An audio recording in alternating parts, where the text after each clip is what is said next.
Yogini dans ce petit tutoriel pour savoir donc comment réaliser les flexions en yoga et donc la posture de Paschimottanasana, la pince. Les flexions en yoga naissent depuis la base de tes hanches et non pas depuis la base de la colonne vertébrale, ce qui est souvent commun dans les salles de yoga et qui produit à la longue des lésions, des blessures telles qu'une hernie discale. C'est donc très important de noter ces actions dans ton corps, les intégrer pour pouvoir donc gagner de la flexibilité, de pouvoir étirer et fortifier tous tes ischio-jambiers. Nous allons donc travailler cette posture avec l'aide d'une ceinture de yoga ou d'un foulard si tu n'as pas de ceinture de yoga. Les flexions, pour moi, s'associent à la modestie et à l'humilité. Donc nous allons travailler avec ce côté le plus humble de nous pour pouvoir gagner de la flexibilité. Pense que si tu as un esprit fermé et rigide, c'est le reflet sur ton corps et ton corps sera rigide et fermé. Si au contraire, ton esprit est plus ouvert et flexible, donc ton corps sera ouvert à toutes ces possibilités et gagnera plus facilement cette flexibilité. C'est donc important de travailler ensemble, corps physique et corps mental. Les flexions se réalisent petit à petit, progressivement. Les flexions dépendent de chaque jour, c'est un vrai voyage interne. C'est un moment de retour au calme, c'est un moment d'introspection, de pouvoir voir tout ce qu'on a besoin de lâcher pour pouvoir avancer et gagner de l'avant. Nous nous plions donc en avant depuis les hanches en allongeant notre buste, notre corps, et en projetant en avant, tout d'abord, le nombril, la poitrine et ensuite la tête. Voilà comment se réalise donc la posture de Paschimottanasana. Nous allons donc procéder à celle-ci.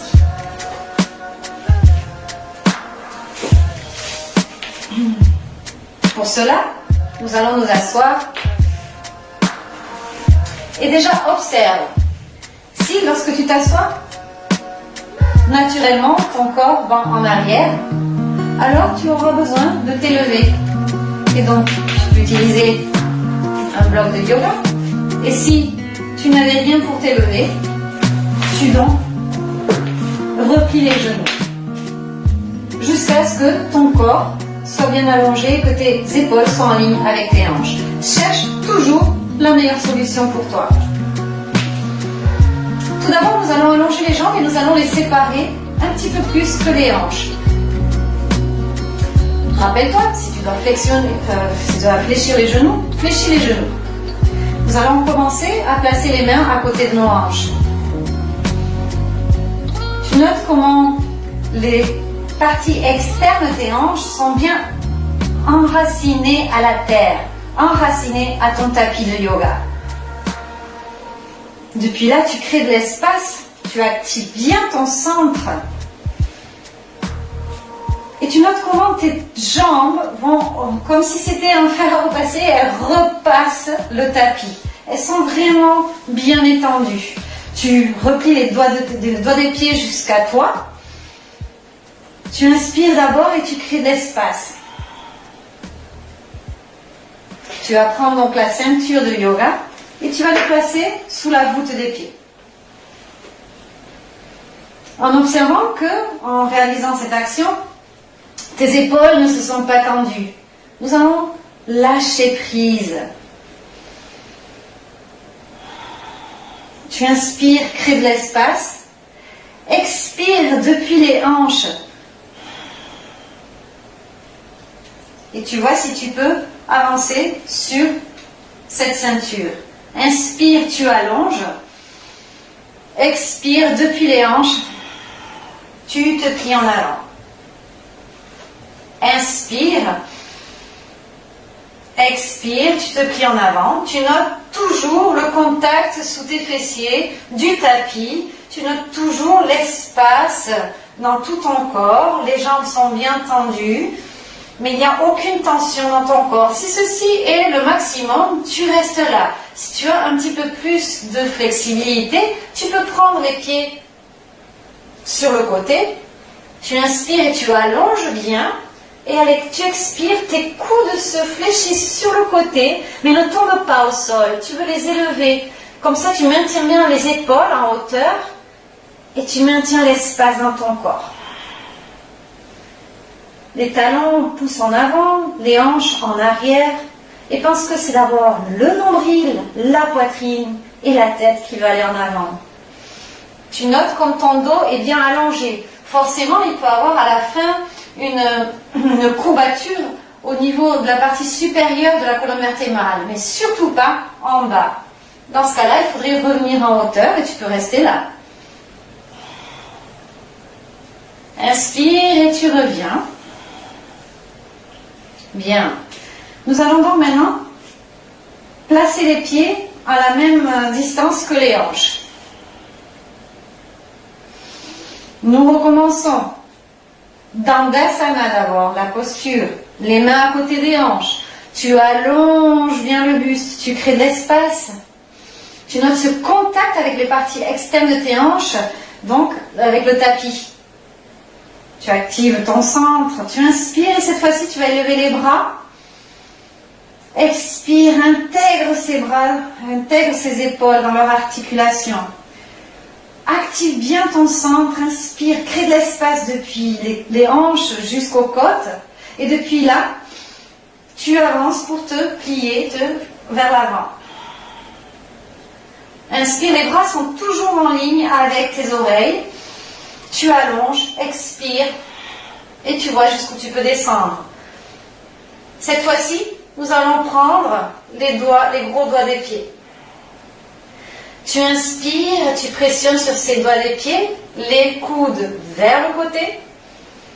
Expire, tu allonges le buste vers l'avant. Les jambes sont bien actives. Ton centre est actif.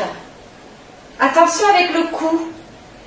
Approche le menton un petit peu de ta poitrine. Les épaules en arrière. Cherche toujours à ce que la pointe de tes omoplates veulent se centrer, veulent se retrouver au centre de ton dos. Et cela te permettra de pouvoir projeter un petit peu plus la poitrine en avant. Et tu reviens. Bien, rappelle-toi que s'il faut, tu peux avoir les genoux pliés. Et la même chose, tu crées de l'espace et tu peux noter comme ta poitrine est en contact avec tes jambes. Ok? Nous allons donc à la posture finale. Nous allons donc fermer les jambes, elles vont donc être complètement fermes. Les doigts de tes pieds en direction de la tête, c'est-à-dire ils sont ni en pointe ni en flex. Le coussin sous tes pieds, sous les orteils, vont en direction du mur de devant. Les mains à côté de tes hanches, crée cet espace, active ton centre, active ses jambes. Respire. Inspire, élève les bras. Expire, va de l'avant. Note comment ta respiration t'aide à créer de l'espace et à connecter avec ses actions. Inspire, expire. Là, à défaut, si tu veux de nouveau reprendre ta structure de yoga, tu peux le faire. Et sinon, tu vas chercher tes pieds loin devant. Inspire, crée de l'espace dans tout ton corps.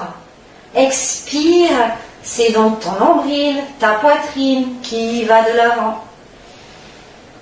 Ces doigts des pieds repliés vers toi. La partie externe de tes hanches en contact avec le tapis. Tu notes comment s'étirent tous tes ischio-jambiers. Tu notes aussi, tu sens comme ta colonne vertébrale est allongée.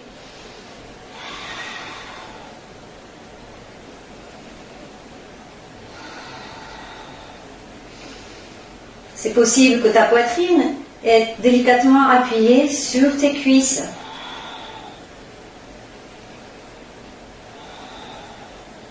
Inspire, tu t'incorpores. Expire. Bien. Voilà donc la posture de flexion en avant, Paschimottanasana. C'est donc une asana dans laquelle tu dois vraiment noter la flexion en avant depuis la partie de tes hanches et non pas depuis la partie de la colonne vertébrale, comme on peut voir souvent dans les cours collectifs.